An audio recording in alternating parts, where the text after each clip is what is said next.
Hello, I'm Michelle. Welcome to my channel. I talk about sewing here, so if you enjoy sewing things, you are in the right place.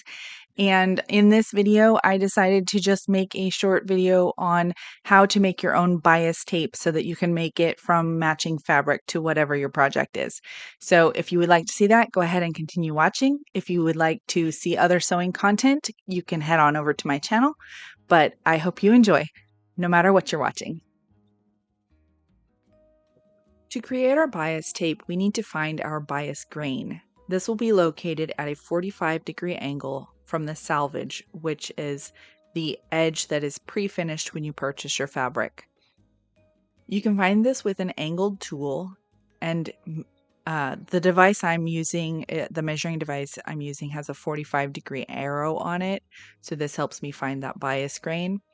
Once you find that, you're going to mark it across your fabric to your desired length. Now you need to determine how wide you want your bias. For my finished bias, I wanted 3/4 of an inch wide. So you take that desired width and multiply it by 4. So that equaled 3 inches for me. You're going to mark your fabric that far away from your initial grain marking. So my markings were 3 inches apart.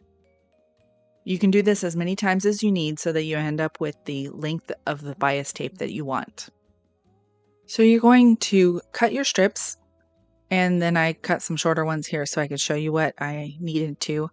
But you will lay your pieces at an angle so that when you stitch them together and open them up, they will form a straight line. So I'm placing my pins here so that when I stitch, it will go from one edge of the fabric to the other.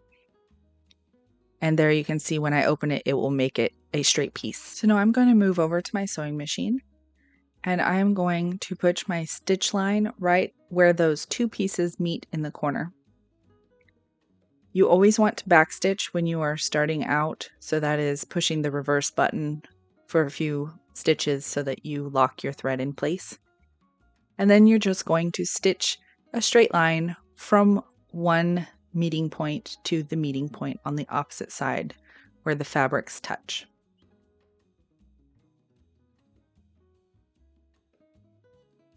And then you will backstitch again.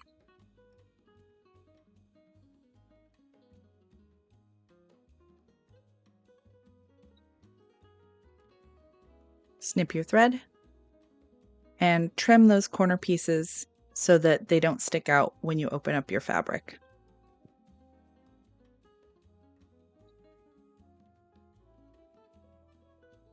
There you can see I'm trimming my corners.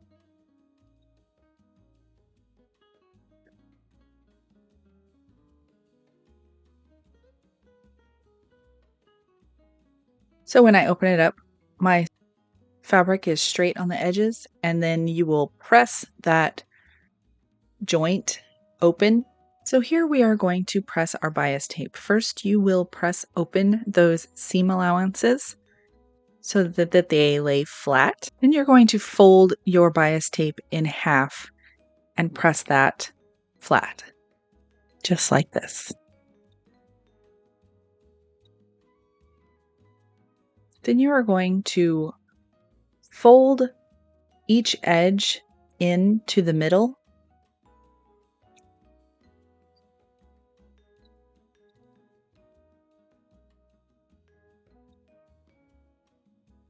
And then you're going to press those down, again, pressed flat. And this will create your entire bias tape. And it will be a matching fabric to whatever it is you're sewing.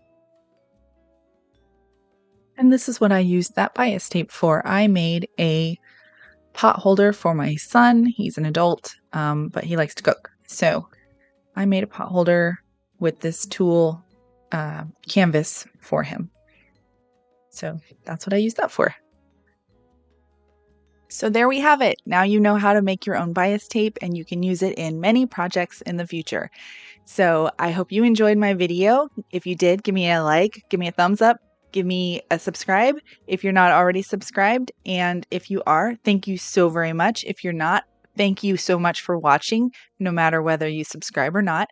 I really appreciate every view and every watcher. So I hope you have a wonderful day.